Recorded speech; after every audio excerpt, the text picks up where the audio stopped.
All right, it is Wednesday, and we got a special guest on today. You're coming to you live from, I'm in Florida. That's why it's eastbound and down today. What's up, Kevin? What's up, man? I'm in Wyoming. I was just up there. Nice. I was up in that at the summer bash for it was like a week ago, man. I went straight from there to the airport basically to come down to Florida. Nice. Yeah, beautiful, man. It was just windy as hell. Yeah. There's parts of the state that are beautiful, and there's parts of the state that are barren. What's that? Yeah, but what a beautiful area. It was a fun event. Fireworks and Mark put on a good show. Yeah. So how you been, man? I know you got a lot going on, but let's tell everybody about who you are first, man. Tell us a little bit about your background in the industry and where you come from. Yeah. Thanks.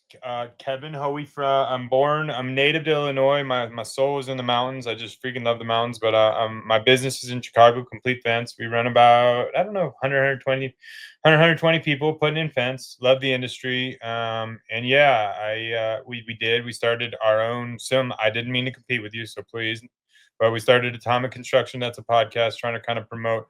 Really, I'm trying to mirror what you did or trying to do or whatever. I'm hoping we dive into that with the FWA across the trades. I think elevating the voice of the trades, similar to what you're doing, is like really important. I think, like, man, it's such a shame.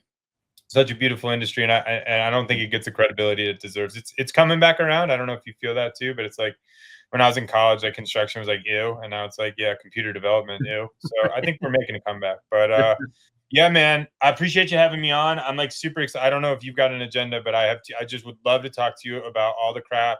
Like you were spitting wisdom to me the other day when I was like on the UL, like I'm gonna call it the UL 325 cabal, whatever that is. And then I'm sure you've told your story numerous times, and I don't know if it's beneficial to your audience, but like, I'm curious to know, as you know, I'm participating in the AFA reluctantly. I want everybody to know that it's important for the fence guys. Like, I'm reluctantly pro AFA, right? Because I think AFA needs to do better, and I think we share a lot of values. And I've been just dying to talk to y'all about like what you guys are doing and like what's best for the industry. And yeah, like when you were talking to me, you had said that like there's really nobody's really affiliated like in a large way. It's just you and Susan. I didn't know that. I thought it was like, I really thought you had a big board of directors, and like, so I'd love to know more about the FWA.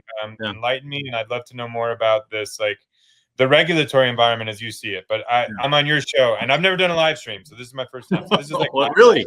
I figured you were all over. That's funny. Yeah, and going back to what you said, I mean, starting podcasts, I don't believe any of this is a zero-sum game, except when we're out bidding a job. Only one of us is going to get that job sometimes, right? If it's 1,000 feet of fence around a building, that's a whole nother subject. One of us is going to sell that job. One supplier is going to get that material, things like this on one particular job. But the rest of this stuff, associations, trade shows, podcasts, magazines, you name it, this is not a zero-sum game. You could go to all the shows. You could go to 2. You could go to 1. You could watch your podcast and watch 3 other podcasts. It doesn't mean that they're only going to watch one podcast or go to one trade show or go to one association. So I don't look at it as competition. And I think that if we're going to take our industry to a whole new level of being professional, I personally don't believe it's done with policy and regulations and laws. I personally believe it's done through training and access to the information and access to materials and things like that. So it's just 2 different perspectives. And even if you take a look at, you're with AFA and, now you're the chapter and stuff. And, and I'd love to get into what led you to get involved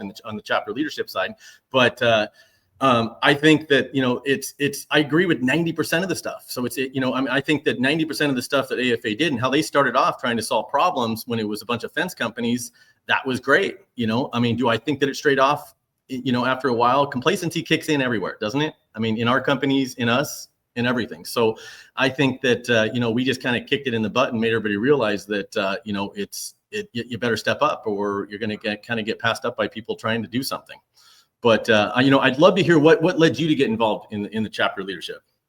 Yeah, happy to share. I was like, I'd say for my first 10, I don't know, maybe 15, 12, 13 years, is like, I don't even know if we paid into the AFA. I was like, what is it? It doesn't deliver value. Like, and I was kind of like I would say the chronic AFA sucks guy, right? And I was like, I don't remember what convicted me. I think it might have been Travis out in Colorado. Somebody was like, I don't know. Somebody was like, you should get involved. Like, you can't. And I was like, man, that's pretty convicting. So kind of the token showed up at a meeting, started running my mouth. And like, next thing you know, you're duly elected and trying to make a difference. So, And I just want to say, as like, as I speak to my criticalness of it, I know there's a lot of, I don't know, I feel like there's a bit of a WA versus AFA, and I don't see you promoting that, by the way, but I do see that as an undercurrent. I really am. I think they're trying to do the right things, and that's where I think it's really interesting if we can dive in on like where your schism came and like what's going on. Like I'm very proud of the leadership. I this is what I'll say. I mean, I run a 120 person company. Like, dude, running a 2,000. I don't even what you're doing, what they're doing. Like, forget it, man. Kind of like forget it. It's not easy. So yeah, I don't know if that's good. Well, how long? In the chapter you're in now. How long has it been active? I mean, I don't remember there being a lot of presence up there for a while. It's kind of like the California one. It just kind of faded away after a while. And I'm on the West Coast. There was almost nothing going on the West Coast. So, I mean, I consider myself West Coast Nevada, as well. So how long is your chapter, which is going up Illinois, right? Yeah, so Chicagoland, so Wisconsin. We just invited the Wisconsin folks to start coming to our meetings. We just literally just had our meeting, but yeah, I think the history of the chapter would be vibrant maybe 20 years ago, and then just declining for the last probably the last 10, 15, 20, and now we're building momentum. So we're getting a cadence together, getting a calendar. But yeah, I'd say historically, I think they 20 years ago they did really good, and then they just kind of just fallen off. I think I wasn't around for those. How long has it been kind of reactivated? I mean, there wasn't much. If you were in Chicago, you had to have went to the national level or something, right? If you wanted to. Yeah, I mean, for all of my time, I don't know. I can't speak to it because I wasn't pursuing it, but I don't think there's been much of a presence for the past 15 years. I think it's in the last 2 or 3 we kind of started upshifting and trying to do some stuff. About when FWA came on the I can promise you it's unrelated. I can promise. I don't want to say that. There was a day where I was like, I think you probably came on the map right after, and I was like, huh, is this guy doing everything that I was hoping to do? And that's why I'm super curious, because I know very little about it. And yeah, that's awesome. No, I mean, and honestly, it's nice to see people get involved. I get, I don't want to say I'm skeptical, but I mean, I guess I've been around long enough to know a lot of the tactics and stuff, about how to, when you get you get noisy people, and let's face it, you're a strong personality. When you believe something, or you have a question, you question things. And that's really hard for associations and groups or other people that are trying to move in a direction. They don't like the noise. So you get something like that, and then to go and put you in charge of, in charge of one of the chapters is kind of a big deal. So it means that they're either listening, or it's a tactic to kind of distract you, right? So I hope that it's not that way, but I think that you are probably banding a lot of people together. Can we live out the, if I said like the, I don't want to say conspiracy, but can we live out like I know you do a really good job, like, and I've seen others do this you're very politically like you don't, but like I like, and I know that we're on a live stream, but like the break, I really want to dig into the break. I think I have approval from Mike. Like, I don't think you're going to get chastised for it. Like, I want to understand, because like you're speaking to, like, I want to really dig in to what made you leave, because you're a participant and you're like kind of disgusted, and it's like, more or less, I don't want to put words in your mouth, but what you're speaking to me is like, it's enlightening. I think it's enlightening, and I want to explore it. Like, I'm going to go to mid-year, and I want to know about it. It's like, well, where does this come from? Like, and like, I don't know, man. Like, the Hunter Biden laptop story, the Trump, we can't, everything's hiding behind smoke and mirrors. So like, if you're willing, man, I would just love to know like what you saw and what you believe and like why it was necessary. But I don't want to put you on the spot if that's not something we can go to. Yeah. And I think, what, Kevin, I think what's what the hard part about everything is I'm one of those people that tries to always leave an opening, right? So even if somebody goes and attacks me, even if somebody does, I'm not mentioning any particular thing, but if it does, you'll find that I give people room. A year later, you don't even have to come make some huge apology. You could just get back in, right? Start participating again and start joining. I'm really good at making sure I leave an olive branch out there for people. And the problem is, if you dive into stuff too far, sometimes you end up saying stuff you can't take back, and there's a lot of stuff. It's a little bit, what I got vested into this, and what the members and what people, at our staff and stuff invested into this, is a little more than just a chapter shutting down. We're talking about 150 people that would lose health insurance. And we're talking about, we pushed the industry in a different direction. We're talking about access to, the supply. If you like what's happening right now about, the new attention that the small contractors are getting, unfortunately, whether people like it or not, you can thank FWA in a way, and it's pushed everybody to realize that we're going to support small contractors almost at all costs. I mean, if you like the more training, if you notice there's more training going on now than there's ever been, and it's hands-on is just everywhere now. And it's not just training for established people that have been around for a while that can afford to go and pay for expensive hotel rooms or expensive classes. There's more going on from everybody now that's available. And that was the pressure that we kind of created.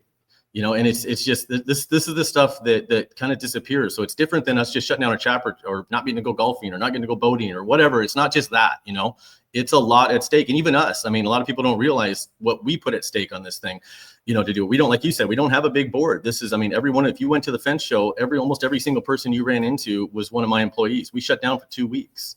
In order, and every one of those people that was the guy that was checking your tickets at the door, that was a fence installer. I'd say over half my staff works almost the whole year on just like some of the resources and even the show and stuff. So it's a big investment we did, to do all this stuff and the FWA health and all the other benefits that we're doing. So I guess it's tough when you ask, hey, can we just be honest?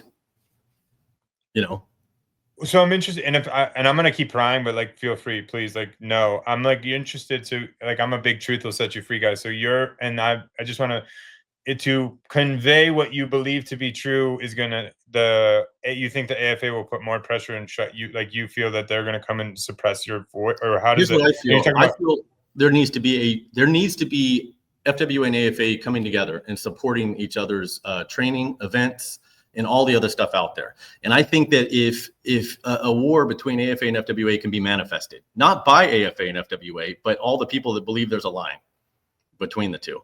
And, and yes, did I start FWA because I didn't feel like I would be able to be as included in AFA and move quick enough to do the stuff that I wanted to do for the industry, because it was bottled down by, boardrooms and decisions and manufacturers and suppliers and policy and why, and do I feel that they are influenced by the people, by the largest sponsors? Absolutely. Everybody would be, and would that hinder my ability to actually push and move in the direction that I wanted to move?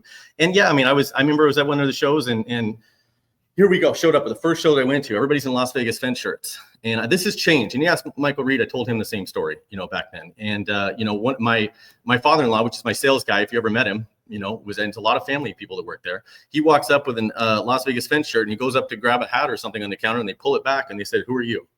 And I'm sitting there going, man, I don't know. This could just be a fence guy that went 2,000 miles to come to your show. And I told myself, and this was just a scenario. I'm like, this is not how we treat small fence companies. And if you were to talk to a lot of people, the shows are changing now, and you're feeling, you can feel it. Everybody's kind of saying, hey, we got to support these small fence companies. But there was a time, and whether it still exists or not, I can't tell you, where if you were small, you felt like you went to events, and if you weren't one of the big guys, you didn't get the attention, or they didn't want to sell to you, things like this. And this happened during the COVID stuff. Even gates were locked almost. You couldn't get materials unless you already had established relationships and stuff. So, I guess that's kind of when I said, well, we can do better. And not just me, I said we, the whole industry. So do I want to dive down to into a point where I can say something that that's going to make it to where they can never have that bridge between the two associations? And there's absolutely no reason that we're not promoting Fence Tech and Fence Tech is not promoting the Fence Show. 2 opposite times a year even, right? And these are the same exhibitors, the same vendors, and we owe those exhibitors and those vendors and those people in this industry, we owe them the courtesy to not try to drive traffic away from each other's events, because those same exhibitors that are going to be exhibiting at our show later. And it's irresponsible for us to say we're representing the industry and the shows if we're not promoting each other, even the trainings, and the resources when it comes to the gate safety standards and things like this. We have to be responsible. And let's face it, I think you've said it before, we're only representing, we talked about it, we're not representing that much of the industry. Yeah. All right. Well, I'll let it die, but I'm like a curious kitten. So offline, you got to give me and you got to pour the tea on. I got to know. I want to understand it. Cause I think it's good. Nobody can cancel me. They can kick me out of the chapter. So I just want to, I want to like the anti-rhetoric, and the anti-rhetoric is interesting. So now help me understand. Cause this is truly like, I'm extremely curious about this as well. And I think like, I agree. FWA, AFA working together is best, but then we might draw a different line. Is like, do we need two associations? I generally agree with you. Like more rising tide, right? Competitive. Like I do believe, and I'll say this, and I'm sorry to my AFA compatriots. Like you're launching FWA, kick them into a gear. Like I think it did. Like right, they took I think it was good. But now I'm sitting here going like, we've got such a fragmented voice. Do we need to associate? Like, really, do we need two associations? Kevin, you answered your own question. At the same time, if you like the direction the industry is going and heading, then yeah, that's why you need the momentum to keep going. That's why you need FWA. I mean, you answered your own question. You know that the momentum right now isn't going in a direction, and yeah, it was spurred up because competition was good. Whether you want to call it competition or not, it made people kind of wake up. So, you're not here to kind of take credit for it, but we want to make sure everybody's doing better. And honestly, I've already accomplished 90% of the stuff I set out to accomplish. Just by the fact that you're there. Look at it. You're sitting here, the president of one of the chapters, and all these chapters are firing up. And whether they're firing up because they realized that we were dropping the ball in all these other states, my passion is not education. My passion is definitely not the policy. I believe that the overregulation in policies, it only benefits a few, and I think that it stifles innovation. I think that it creates the barrier of entry into our industry difficult. And while it may help a few of the large people temporarily, it's going to hurt the industry in the long run, because we're going to get passed up, and eventually the everything from the European, Asian markets are going to come in, and they're going to get in anyway. We're just slowing down we're slowing down till it comes into the industry when it comes down to the materials and stuff. So I think that that answered your question. I mean, you said it all well. If you like the direction the industry is going, you want FWA here. You just do. Yeah. I mean, I guess, okay.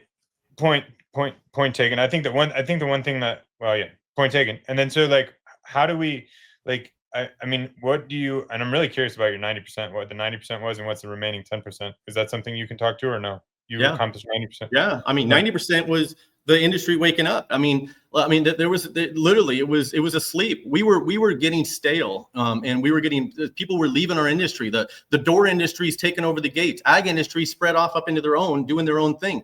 That people were leaving our industry because it was getting slow and it was stalling. We were gonna overregulate. We're gonna overregulate down to the point where the barrier of entry was so expensive and so high that it was just going to be a select few in these associations, and we weren't even trying to get new members. I can tell you right now, I've been in Las Vegas for a long time. I'm not the smallest company. I'm one of probably 5 of the larger companies in Las Vegas, right?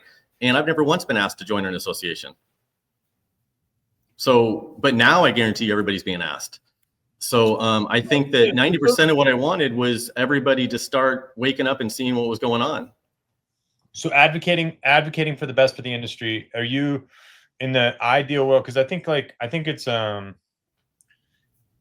feel very confident in this. Like, this is something like I wanted to get involved with, but like, responsible regulation is a requirement, right? Like, and if you look at the Men Who Built America, if you watch that series, you can see what it looks like when there's like totally no regulation, right? And then you can look at our government and our environment right now, and you can say like we're like completely overregulated. It's a disaster, right?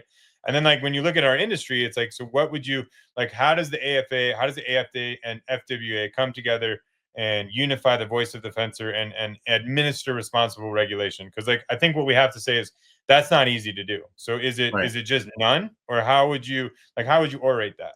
Well, I mean, I think that regulation is a tough one, obviously, when it comes down, because we have a responsibility to the public. There's no doubt. Associations and even the installers, we have a responsibility to associations, but we don't have a responsibility to become public consumer protection groups. That's not what associations were meant to be. We're here to represent contractors and the people that joined our associations. So where it gets blurred is when we start caring more about what the public consumer, protection groups or the government, and we start getting too careful. And we love to say that. We love to say we're working with the government, right? We love to say that. It adds validity to us. And the people that want to create the policy, they need associations, because that's what gives them validity when they're going in. You can't be a manufacturer or somebody going up saying you want to create laws. You need associations to say they're representing the industry to go in and do it. So we have a responsibility, but the regulations have to be, you said it yourself, they have to be responsible regulations. We can't just go and roll them out and then shove them down the throat of the contractors. We've got to actually, and we got to put it out there. And if we don't have a majority of the contractors that want them,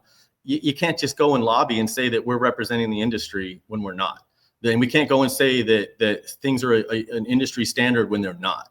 And we just because we're an association, it would be irresponsible of FWA to go around and do that. And it would be easy for me to go up and literally, I mean, you could Google Fence Workers Association and we're everywhere, right? It's everywhere. Now I could walk in somewhere and talk to senators and get a Senate committee to sponsor a bill to get laws passed on behalf of the fence industry. But regardless of whether the fence industry wanted it or not, the problem is when we go and we pass these laws and these regulations, and then we start training the government in their facilities to actually go after the fence companies, but the fence companies aren't even aware of it. Or these are standards and laws that you can't print, publish, or share with your employees. So that becomes the issue with it. So I think that it's definitely it's definitely an issue when we start doing it without irresponsibly. We start doing it without talking to the fence companies first.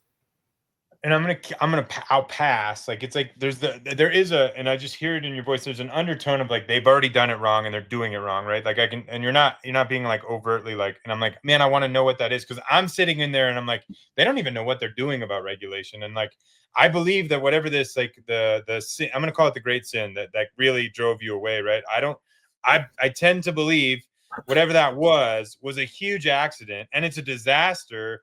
And now I'm like, how do we come together and fix it? Because like, I hope you would agree with this, and maybe this is a reach, but I'm like, I'm not looking at any state going, this is a great environment. Like, it's like, because like I don't know. So like, we don't have a good regulatory climate. California, overly strict, probably too punitive, very, very difficult on new business, right? Louisiana, I've heard of, but there's all issues everywhere where there's regulation, there's issues, and everywhere where there's not regulation, there's issues. And I'm like, so it's and I'm not doing this because I'm like I really want to know what is at the root of like where what is at the root of the schism. And then I'm like, but forget that for now. I understand we're forgetting that, like, that truth doesn't need to be breathed out loud. There's not even an undertone. I mean, I think everybody knows it's Nevada, where I live, and Louisiana, which is where there's just a complete disaster down there when it comes to gate operators. California, it's funny you mentioned California because they are not a problem at all. Right? You would think that California would be the worst, right? Nevada is 10 times worse than California. That to tell you what we've done. And I've sat, I went and I started doing research. I'm like, what's going on? And by the way, a lot of people don't know this. But when it comes to UL 325 and ASTM standards, I've done hour-and-a-half long presentations to the bill. I was a member of the Southern Nevada International Code Council, and I went to some of the Southern Nevada building official meetings with the building officials from all the building departments around, which have like 5 or 6, and all the code enforcement. I was teaching them about UL 325 and ASTM F2200 when it was, because I was under the assumption it was still a voluntary standard. Meanwhile, being as active as I am, and I'm pretty active in my own community. I mean, I on speed dial basically my county commissioners and everybody when it comes down to this. I mean, the lieutenant governor's office just gave me an award. You know what I mean? I stay active with my state in there. And so for the fact that members of UL 325 were lobbying, while I'm doing all this to the Senate committee without me even knowing, and getting this to become an actual law, and then updating and amending the laws without any of us even knowing it's a law in my own state, tells you where the problem lies. And this isn't just here. Then it spread over to Louisiana. Let's face it, it's been 25 years since UL has been started to get enforced here on the gate operator side of it. And it's a garage door standard, by the way. It's nothing to do with gates. It's just added. It was started with garage doors in the 70s. So they added a section for gates. And we're basically have the garage door and the door industry kind of controlling the standards for the fence. Again, a bunch of people have never installed fence, or probably even if they haven't owned, operated, or ran a fence company in this century. Now, you alone know you're dealing with 100 and some employees. Having these employees now is completely different than it was in the 80s. The employees aren't the same. They're a lot more educated. Hell, they're all labor law experts now, right? So it's a whole different ball game. So I think that, and then Louisiana, that I happenstance across that meeting where they were down there training the code enforcement officers, and I'm standing up telling the fire marshals down there, you can't just go after these fence companies. They're not aware of the stuff that our associations are training you on yet, and nobody cared. And I'm bothered by that, because honestly, I feel that the small fence companies and the small companies weren't represented. I'm sorry. If that's the case, then those, and maybe that's why you need two. Maybe you need an association that represents manufacturers and suppliers, and an association that represents the workers and the fence companies. Maybe that answers your question, because the line gets really blurred when you try to do both. Yeah, and I want to be sensitive to not, like, it's like I'm interested, like with the UL 325. I'm like, it's just very interesting for me. It's like, how did it happen in Louisiana? How did it happen in Nevada? And why hasn't it happened elsewhere? And like, generally, most of the country is like wide open, right? I mean, there's not. It's like there's no consolidated. This is like responsible fence regulation. Like, are we on the same page Well, of that? Like, it's like, well, and I think we'll agree that if we can only, first off, it's in 3 states and nobody can really name the 3 that it's in, right? That it's actually been adopted into the state laws. So it's part of International Building Code says that you got to build per an electrical code. An electrical code has a line item that says you need to use national listed equipment that's been through a national testing laboratories, and even then they don't specify the UL. It's just the only listing that's for gate operators, right? So this is how far down it dwindles, but it's managed to, in this short period of time, not only that, it's managed to make distributors say we're only going to carry products that have that UL 325 label. That's why you see some that have different ETL labels, other testing laboratories and stuff, because it meets those standards. So it controls what equipment is sold in that state, or even those distributors say, I don't want to get caught in something. So it's and honestly, nobody even knows. You could go around to I'm one of the most strict states you could find, and you could drive around, and there's almost nothing that you would be able to find that was completely compliant with UL 325 and ASTM F2200. So in 25 years, we've got 3 states that we think have adopted it, but most of those aren't even enforcing it that much. And what is that? Another 350 years before we get the rest of the states on board. I'm not saying stop doing what we're working on. All I mentioned to everybody was we should pivot. If you were a business consultant, which there's a million business consultants in our industry now, right, that are fence related, and they were doing consulting for another company, and they were doing something for that long that was going to take that much longer before they could possibly make something work, they would recommend you to pivot. So why are we not pivoting on this? And I want to move from this, because I know, like, I don't want to move. Like, I want to go break bread with you and like sit down and like I want to sit with it with you, because I'm like, I guess I feel that it's the AFA and why your fight against UL 325, and I'm not saying, I don't have like, a fight against UL 325. And again, that gets out there. I could go back to show you. I probably done more to push UL 325 than almost anybody that's ever told you I was against UL 325. I am for UL 325 being a voluntary standard like it was intended with ASTM. But when you start irresponsibly merging ASTM standards with the UL 325 standard, and then turning that into a law without the fence companies, without responsibly throwing it out. I love UL 325, and you could literally search through almost my posts. I probably promote gate safety more than almost anybody you've ever met in your life, and I still do. So that's how much I think gate safety is important. So there's definitely not a fight against UL 325. That's a narrative that some people want to put on there so that they can justify how they act. But there's definitely never been anything that I said I'm against it. I'm against them turning it into a law, because it was created as a voluntary standard. And so we're pro UL 325, anti its adoption in the 2 states, more or less, the anti-merger. And so irresponsibly, I'm against it being irresponsibly rolled out. So again, and I think that probably is the problem. I'm against it becoming a law without anybody knowing. I'm against it being copyrighted, and I can't print, publish, and share it. I looked it up. It would cost me $1.2 million to share UL and ASTM with all my members. And then you wouldn't be allowed to print, publish, and share it with the rest of your employees. And this is good. So, and that is a gatekeeper that the AFA, like, is that the gatekeeper is the American Fence Association? No. Or who's holding that gate? It's just a copyrighted standard. I mean, it's UL Solutions is part of UL. These are voluntary committees that actually create the laws, and then it's owned by the actual standards end up. Keep in mind, I haven't tracked this thing down to the nuts of it, but it's not, the UL is not not a nonprofit. It becomes for profit once you start selling standards and stuff. So there's two different sides of it. So AFA is not there. And honestly, I don't think there's bad people at AFA that are doing anything with this. I think that it sounds good. I mean, you can sell safety, right? You can get people behind safety, even though the motives behind pushing somebody to actually go and push these things into law, it might not have the best intentions. But we need it. We need these standards. We have to be responsible. We have to build gates that are safer. There's no doubt about it. Yeah, well, in the future, I mean, I've actually modeled it. I love to. I mean, I think I think like responsible regulation. Like if you do it, like, I think like it can be done. Like, and Yeah. it should, to your credit. Like, I think we need to promote the best companies, right? And then I think we need to elevate the newcomers, right? And I think there should be formal mentorship program and all of that. But it's like, we'll get into that. That could be a whole another episode, or we could do it offline. But and so I'll move from this if I can. I'm just like really curious about like.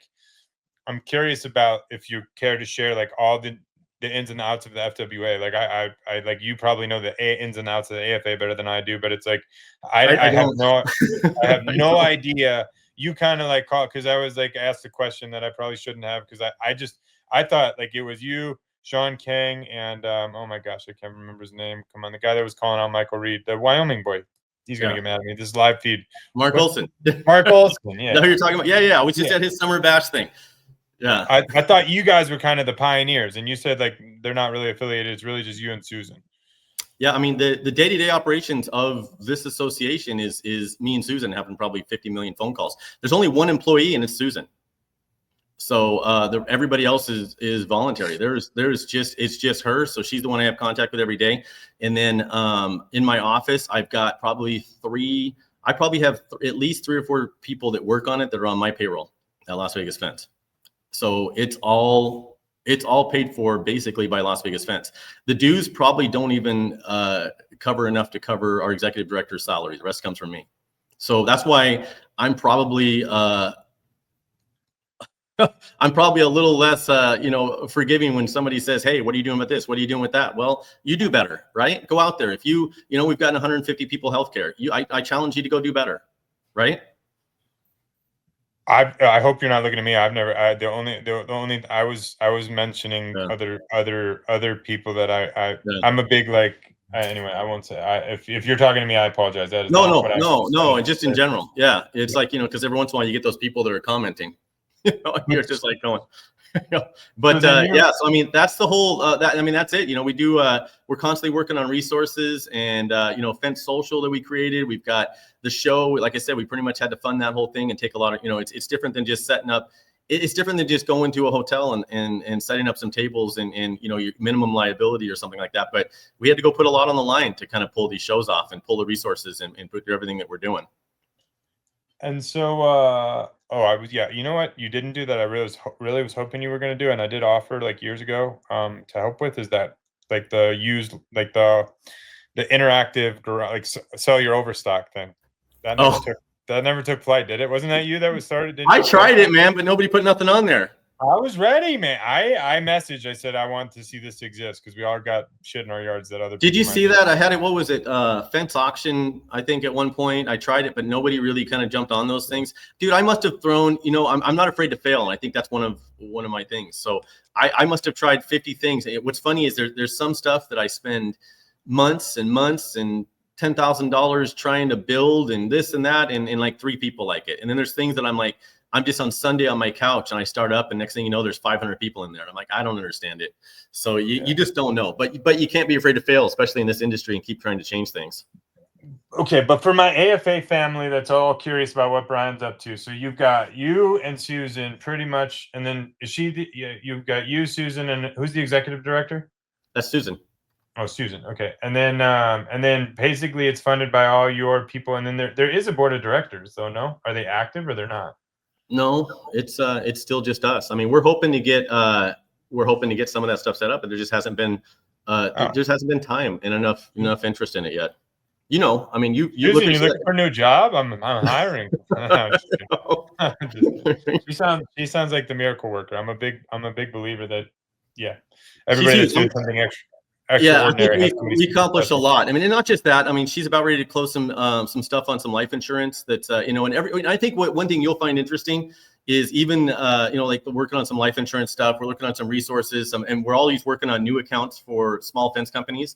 And we've opened the door with a lot of the suppliers that said, hey, if they're FWA members, will you sign them up? Right. And people that were saying they were having problems getting accounts and stuff with and we wouldn't, maybe we're not used to getting that experience, but it is for some people. But when we look at a resource, it's kind of, even when you look for healthcare, you look for one of these other things, there's a million companies that say, yeah, we'd love to help your members out that have 10 employees or more. We'd love to help your biggest, there's an 80-20, they want to make 80% of their money off of, 20% of your members, right? So every resource, it takes a little longer for us to do, because we won't accept it unless they can actually help every single member, even if it's just one person. Because the average fence company is not have 10 employees. The average fence company could be me and you together. It could be me and my brother, me and my uncle. That's a common fence company that's out there. And I think whether you got one employee or 10, you're still a legitimate, fence company. So our benefits are designed to be like, if they say, well, you have to have this many employees, that's not going to work. We're not going to introduce that, because when you sign up, I don't want you getting phone call from 30 people. They got a list of the new members that says, hey, that's so and so calling from XYZ Health or XYZ Investments or this or that, and then let me ask you a few questions about your company. And you're like, yeah, well, it's just me and my wife and my brother works. Okay, well, unfortunately, we're not a good fit for you, because we have to have, what I mean. We make sure that that the benefits are actually going to fit the fence companies right down. It's in the name. Look at the name, Fence Workers Association, right? It's right there in the name. If it doesn't come down and work for all the workers in it. And yeah, I mean, I'm a huge proponent of taking care of the small guys. I think the middle class in this country is like super eroding. I'm all on board. I guess I'm just interested. I remain interested. I'd love to explore it in depth of like the benefit of the two associations versus one consolidated voice. I understand the competitive nature and putting the pressure on. It's like so would you, this is another thing. If I got Michael to come and just show the books, turn over the books, like if I could convince him to come and like make it public, would you do the same? You're going to find out real quick who the nonprofit really is. That's for sure. So you would turn the books. Yeah, I don't even know first off, I mean, the books, there is no books for the nonprofit. Like I said, it generates the dues and stuff are limited. So I couldn't answer that. We'd have to figure that out, but definitely not going to publicize a bunch of stuff like that. They say open Komodo. I mean, I believe nonprofit stuff's pretty open anyway. We're new to this. Yeah. So, you know what I mean? We're fairly new to this stuff, but I believe it's nonprofits are pretty transparent. Yeah, I just think it's good to see what's actually going. And so I believe I saw this touted or something to the effect of like, we are the biggest because the AFA is not the biggest. So what's like total members? Are we allowed to talk about that or no? Yeah. For you guys? Yeah. I think last time I checked, it was close to 2,000. 2,000. Isn't that like right about? And what's the AFA? Oh, similar. Susan just said it's 2,359. 2003. But and the difference with you is like I can be. It's companies and individuals, right? Like so you like only companies like somebody working for me might be an FWA member and I don't even know it, right? And you could be. Well, you'd have to sign up. So you could go and sign up as an individual or a business, or you can have sponsor members. So there's three. Okay. Yeah, there's 3 tiers. Because I don't think the AFA does can I guess you can, huh? I guess maybe you can, but it's significantly more expensive. Like if somebody if I was an AFA, they could go sign up on an individual. Yeah, I'm pretty sure. I don't know. I don't know. I believe me, I know you said I probably know more about FWA. I don't. I mean, when I started this thing, I couldn't have told you who the president of AFA was. I never even heard of Tony Thornton. I never heard of anybody. So when I started this thing, I think Tony Thornton messaged me a few times back then or something, and I saw it in my Facebook because back this is when I was doing it, and I honestly thought it was spam. I didn't even know who he was. So that's and I don't mean that in a bad way. I'm just saying I didn't know the names. I think Sam Williams was probably the first person I ever really met from AFA, and that was it. I don't think I've ever had a conversation with any of the presidents after that. So I'm sorry, I thought you came from within the AFA and then left. So you were not big in the AFA. I couldn't have given you the name of a single member or person of AFA. I hadn't had a single, before I started FWA, I hadn't had a single conversation with a single one of them. I couldn't give you at all any insight on it. I still to today. Yeah. No, I admired the story better when I thought you did everything, like you fought tooth and nail to fix the AFA from within, but you just said, screw you guys, I'm doing my own thing. Yeah, and I made a couple phone calls back then, I think at the time, and I was just everybody, and I can be a little aggressive. I'm like, I want to do this, I want to do that, and people just, you can become a member. I'm like, I don't want to just become a member, right? I want to actually make a difference. And I think that, and don't get me wrong, I think it's a certain amount of time you can get a lot done before you start getting really bottlenecked down with the boards and the committees and everything. And you watch. I mean, I think in 5 years, 10 years, we need another association to come in and get as much done as they can. I think we have enough room for 5 more associations. You think that we should just have 1. I think we should have 5. I don't know about one. I mean, I think one strong voice. Like, I'm for competition, but in association land, it's like, then what is like if we have like 6 associations, you got to subscribe to all of them, or who's the like? I'm for like I'm for a very healthy regulatory environment. Like, what industries? Because you do that. This is like across all industries. What is like which industries do you look at that like the multiple trade, like the multiple associations are doing the best? Like where do you see it working really well? I mean, the Home Builders Association has the, they get into masonry, they get into a lot of other stuff where you can join those. So I think that, and the problem is, in order for us to actually have one, you'd have to have more members. Bottom line, we don't have enough members in our industry to act like we need to focus on getting more people engaged in our industry and a little less on policy, because, and maybe that's the definite difference is I don't believe that policy is what makes us professional, because the people that are out there looking to buy a fence, they have no idea about these laws. More laws and fencing is not going to make our industry look more professional to a person looking to buy a fence. Look at the pool industry. The pool industry is a complete disaster, by the way. I mean, we're talking about one of the most overregulated industries in the world, to where you can't even hardly do anything. Nobody trusts them. Going to Nevada, and the contractors board, the building departments, they're so strict on them, everything. Because I mean, and that's because it got so overregulated. And I'm really nervous that will happen to us if we're not careful. And this is good, because like I agree with what you said. Is like we need to focus on engagement and more membership over policy, right? And I'm like, and I sat on the board, right? I'm on the board, the committee, and I was like, and Catherine, don't get mad at me, but it's like, dude, all we did this year, as far as government goes, and I know she's doing other projects and whatever, but like, is figure out what we might do about policy in the future. Like, like the thesis of this committee, and this is how slow moving it is, to your credit. Like, this is like, the thesis of the committee is, let's pursue exploring what regulation might look like in the future. So I'm just wondering where this kind of that idea of the big bad wolf making all these policies, like they're all focused on policy. I do sit in the meetings. I've been to my second mid-year. I'm like, bro, I don't see that going on. So I don't know where that is. That back channel, back doors, or where do you see that? Yeah, absolutely. You just don't follow it closely enough. Is what it is, because it's not, it's injustice at its core, because you're one of the few people that says, I want to know about it, right? But a lot of people aren't interested, don't want to know about it until it affects them, and then they complain, how come people let this happen, and how come you're not fighting for me, right? How come you're not fighting for me? Well, we're not fighting for you because you didn't fight for all of us when it was happening, and that's basically what's going to happen. It's going to come to your neighborhood, it's going to come to your area one day, and you're going to go, man, I can't believe this is happening. I can't believe I'm spending half my time arguing with the contractors board that I lobbied to get. And here's how these policies work. You go and you create these laws, and it's great for, like I said, a limited few people. We sold some classes. We got the education in there. We've got to recert people. We've got to do all this stuff. It creates almost like its own little economy, right? So we create all this, and then all the contractors start complaining about how bad it is. Go down to Louisiana, everybody's complaining. And then we step in as an association and say, we're going to hire lobbyists to get rid of the very same laws that we lobbied to get in there. But we're here to help after we created the laws, because they couldn't control it. You can't control the government, what the government does with it, after you've already created it and how it grows. They create a department. That department is going to do everything they can do to stay in business. And the only thing they can do is go after the people in their system, and that's you. So they go after the people doing it right. So, and half these people aren't even aware that it's a law yet.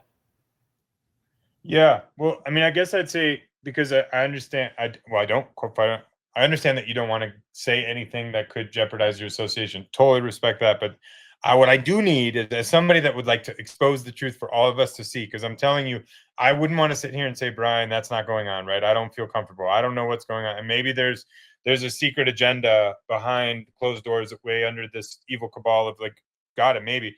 I'll expose it. I promise you, I'll expose it. But some anonymous source from your network that we're not going to name is going to have to read me, because if that's what's going on, I'm just telling you, I have resources. I would root it out because I don't want to agree with it. I'm like, well, it won't come from my network, by the way. So if anybody wants to reach out on behalf, they can, but it definitely won't be coming from FWA. But nonetheless, because I believe there's time to fix this.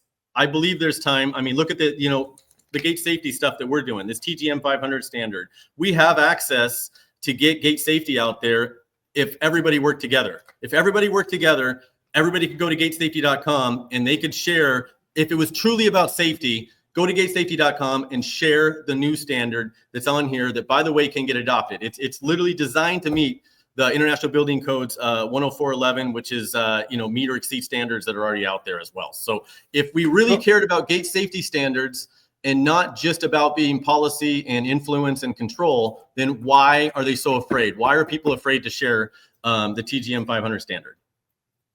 That's I would love to know that, but I guess my thing is why isn't this on the homepage of all the other associations' websites? If we care so much about gate safety, if all we care about is people putting fall protection on, entrapment zones, making sure the photo eyes are on, all the key aspects of making a gate safe, if this outlines that, and this is a checklist, and this is a way to make that happen, bottom line, if I had a way to tell you that we're going to put more fall protections on gate, and all I told everybody was, let's spend a year working on fall protection. Let's spend a year with the association. I've talked to even your association on this. Let's get together and spend an entire year, all the media guys, me, everybody, and we talk about fall protection. And then the next year we talk about entrapment zones. We do this because, come on, I mean, what do we got to lose? It's 25 years. We got 3 states and nobody even knows what's going on in those 3 states. Even if you took kept working on the agenda to get UL 325 adopted in every state, but we did this at the same time, it's not meant to replace UL 325. It's meant to complement it. Why is this such a challenge to that? Why aren't they sharing this? And I get it. They can say AFA, FWA, they can say UL, TGM, call it whatever you want. But if you truly believe in gate safety like I do, and by the way, you can print, publish, and share this. There's 0 copyrights on this. Print it, put it in a cab of every one of your trucks. You could download the gate safety app. You could go to Android, iOS, and download the app. You can start doing checklists tomorrow and have your crews doing it to make sure fall protection's on there, the entrapment zones are handled, abrupt edges, all the stuff that they show videos on everywhere showing how kids are getting hurt. We've got it right here. So why is this not being shared? I don't know what it's just a safety manual. You've made what is it? TGM 500 is an entire gate safety design checklist. This is part of for training tomorrow with iOS apps that I've created, everything. iOS and Android apps, we could increase, and this isn't just lab tested. I mean, you could go and create, you could go and create all the operators you want to say, it's tested in a laboratory, but you can't guarantee that they're installing this stuff correctly in the field. And it's free. Help me understand. It's a complement to UL 325, and I guess also is your issue that they're not promoting that, or your issue is they're promoting something else that's more evil? And you said the words that nobody from your network is going to be the one to inform me. It's like, if I want to go to mid-year and I want to say, hey, this is the beef, this is what we got to stop doing, how do I come to a clear understanding of what it is? By the way, I've emailed UL and on behalf of Fence Workers Association saying I'd like permission to share the UL 325 and the ASTM standards, which is now merged together, right? And I think it was 2018 when they merged them together. So no, you can't share it.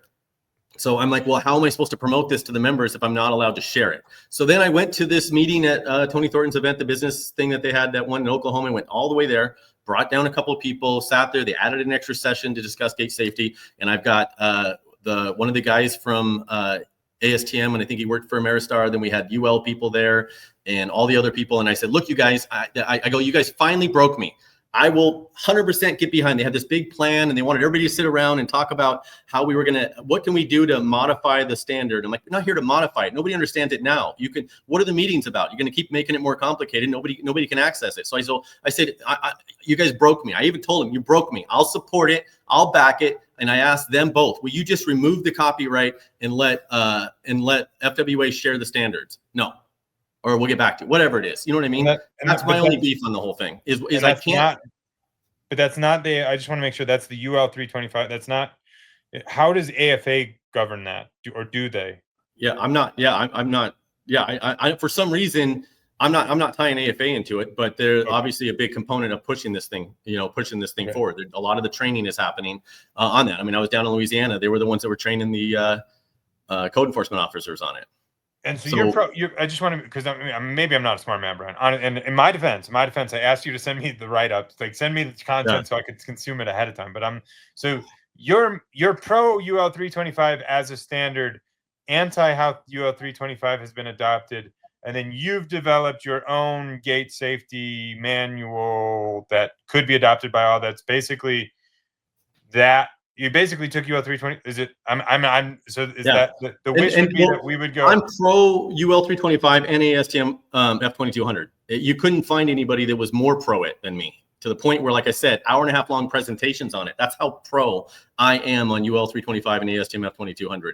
I'm not pro on it, a voluntary standard becoming an actual law, unless it's rolled out correctly. And you'll hear this 100 times. You have to responsibly roll this thing out to the industry. You can't just go into a state and make this a law and then say, first off, we have enough reach, all of us together, to flood the industry. But why is this gate safety standard not on the homepage of the website of the people pushing for it to be a law?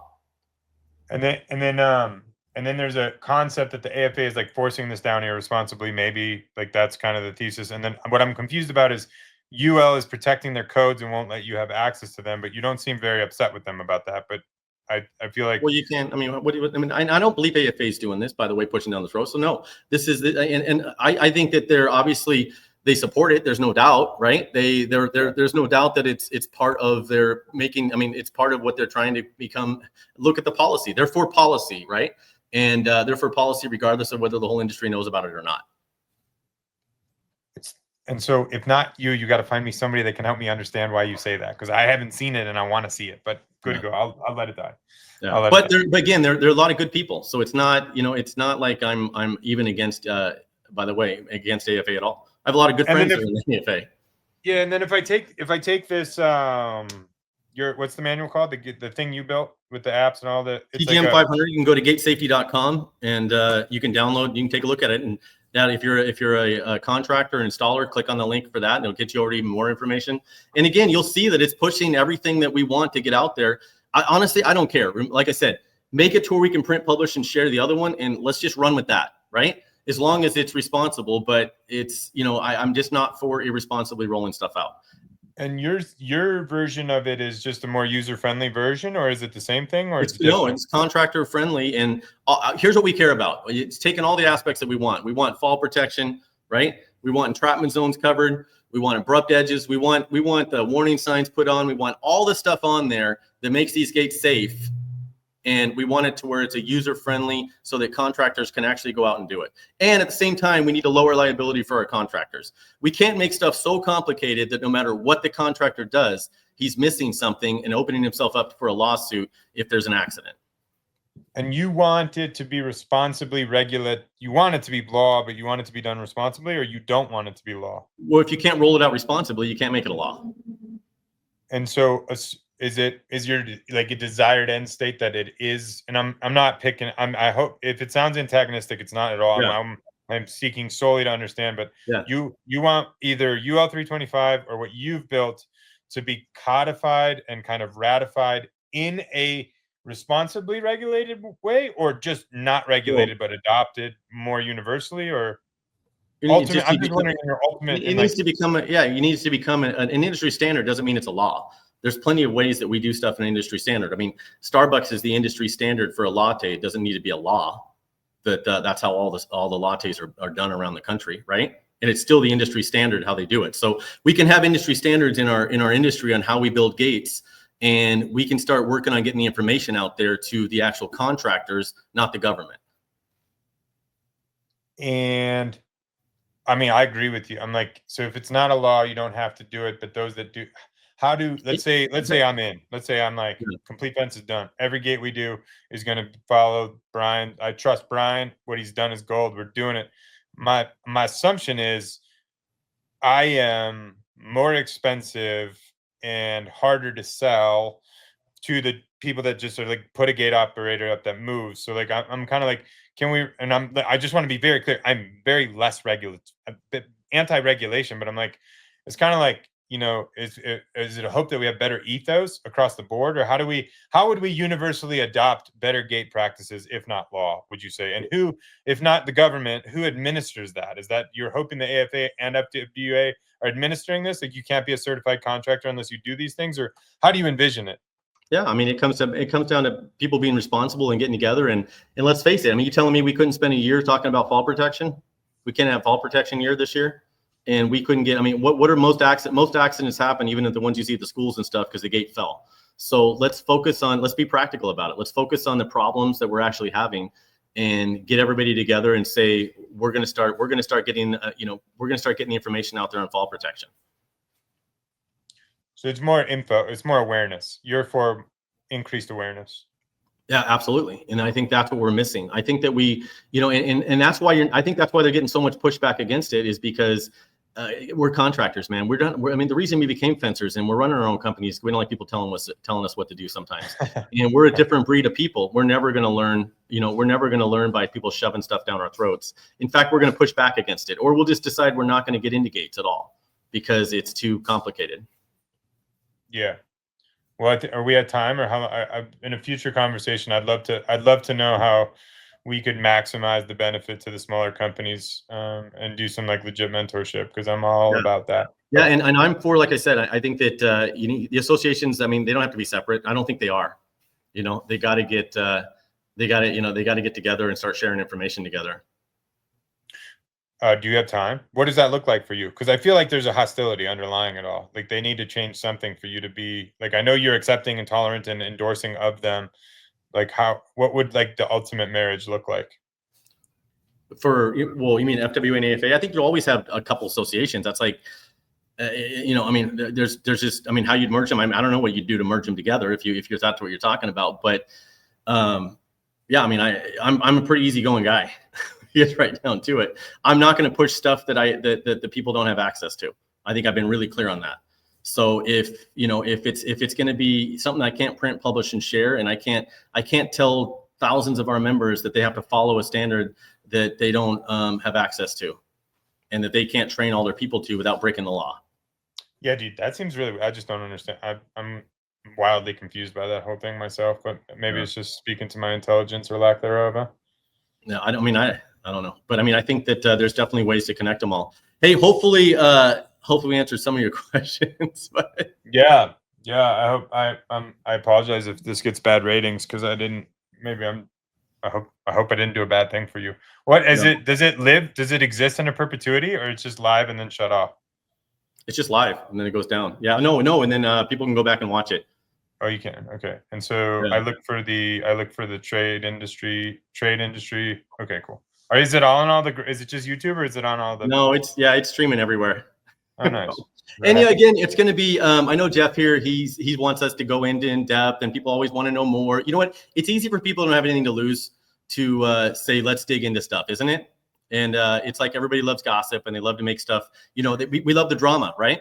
But it's just, it doesn't benefit the industry, and it's not going to benefit the industry if FWA gets weakened or if AFA gets weakened. I need AFA, and AFA needs us. We need everybody together. And it's like, if there's a weak show, at the Fence Tech, it doesn't help FWA show. If there's a weak fence show, it doesn't help Fence Tech show. There's no, you know what I mean? All the stuff that's going on are benefits. It's, they've got different benefits than we have. It's really that we're not even competing at all. Yeah, I follow that. I just want to make it clear, I didn't sign up Jeff to ask to be my fanboy, but Jeff agrees. I think what we owe the world, man, is like perspective, particularly, like, it's like, I don't know how we get, like, what I'm interested in, like, I'm just a big, like, so here's what I'm going to say. If the AFA is as you say it is, it needs to be revealed so that the AFA can birth out of it. You know what I mean? If we can't address the problem. Well, I don't think that they're doing anything. I don't think they're doing anything malicious to the industry. So there's nothing to reveal. So I guess I think this has been created. This literally has been created by other people to think that I think that at all. I don't want to dime anybody out, right? I don't want to dime anybody out. I think the one thing I would say to everybody, if you see it, like, for anybody that's antagonizing anybody in the industry, they're invited to my show, because I want to understand it. And I'm not going to use any names, because I think I overstepped on the last show where I kind of like, I asked a question about you that I was uninformed, and I was speaking to other people that now I realize are not involved in. So I don't want to, but I think like when I see some of the posts, and I'm going to say one is like, this is going on in Louisiana, go fix it. I'm like, are we just online bullying each other? What are we freaking doing? And it's like, what is that? What is the call to action, right? And so my ask of all the people that are listening is if we're antagonizing anybody, I want to come and reveal what the antagonizing intent is, because I think it's very easy for me to put that out and say like, F you, do better, right? And this guy should get fired, and like, blah, blah, and I'm like, okay, I'm like, point taken. I hear you. Let's explore that. Like that's my whole thing. Not FWA. So I think that people put that together. That's not you did yourself. That's not FWA. I mean, it's that, and that's not me. That's whatever people post out there and stuff there. I have no influence over what people are doing out there as much as they think. I'm completely ignorant. No, that's I'm completely. Yeah, I have the only person I have influence over on is Susan. What she says on those things. Yeah. If it didn't come from Susan, then it didn't come from FWA. And I apologize. I thought it was all one happy family, and I just say like I'm like kind of like you for the small contractor. I'm kind of like, I just hate online bullying, and I like don't want to go and engage in online bullying. Anybody that's online bullying, particularly in our industry, because I'm with you, we all need to do better. It's like anybody that's bullying is invited to a conversation with me to like uncover like if you're pissed off about because that's the thing. If you're like pissed off about something, there's passion. Passion is good. Like let's get to the fruit of the passion, because it's like I don't know where it comes from. So that's and we're quick to not like someone because we saw a picture of them with someone else, or we think they're part of a clique or something like that. But honestly, if you were to hear most of the conversations even Michael Reed and I have, they've just been nothing but great conversations. So it's people love to kind of create their own narrative, and they manifest things if they can get it to happen. Yeah, but there's no rivalry between AFA and FWA. There's nothing for us to be rivals about. So it's just what you know what I mean? What is there to argue about? Yeah, I feel like there is something there because you're not happy with something about what they're doing with policy. Because I hear you. I just have an opinion on what we just differ in what we believe makes an industry more professional or not. That's it. But we're allowed to have our opinions in that. Welcome to America. I don't have to agree with we got two parties, right? We got two political parties, main political parties. Some of them want more laws and regulations. That's not working very good, Ryan. That's not working very good. We don't want to reference that, do we? Oh, well, anyway, no, I'm just saying, you know what I mean? Some people want more regulations and some don't.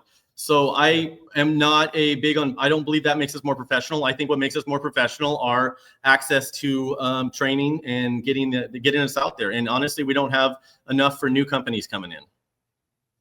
Well, dude, I don't want to. If we get shitty reviews, don't bring me back. But I want the rubric for how you started and how'd you like. I really meant to intended because like I think you got to give credit where credit's due, man. You like formed an association from nothing with two people. Like kudos, I do. I have nothing but applause for that. I think it's awesome. I still maintain. I hope it's okay. It's like I don't know that generally speaking, two associations are the most effective for us to be the best version of ourselves, but. I relinquish. I admire what you built, man. There's no juice to spill. So, and I think Jeff's like, oh, back up. There's no juice to spill.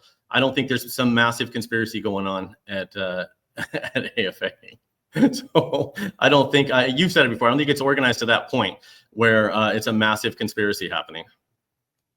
Well, good. Well, then I misinterpreted because it seemed like there was even in our last phone conversation. That was maybe I was reading between the lines too much. But well, dude, thanks for having me on. I appreciate chatting with you. You'll have to tell me if this is like your worst performing show. I don't know how that all works, but I don't want to. We'll track it. Hey, but we do. Susan wants to bring up. We got demo days coming up. Registration will be opening August 1st, and that'll be coming up on the 17th, 18th in April. So stay tuned. All the details will be open at you go to fenceshow.com and register for that one as well on August 1st. But she wanted me to pull that up.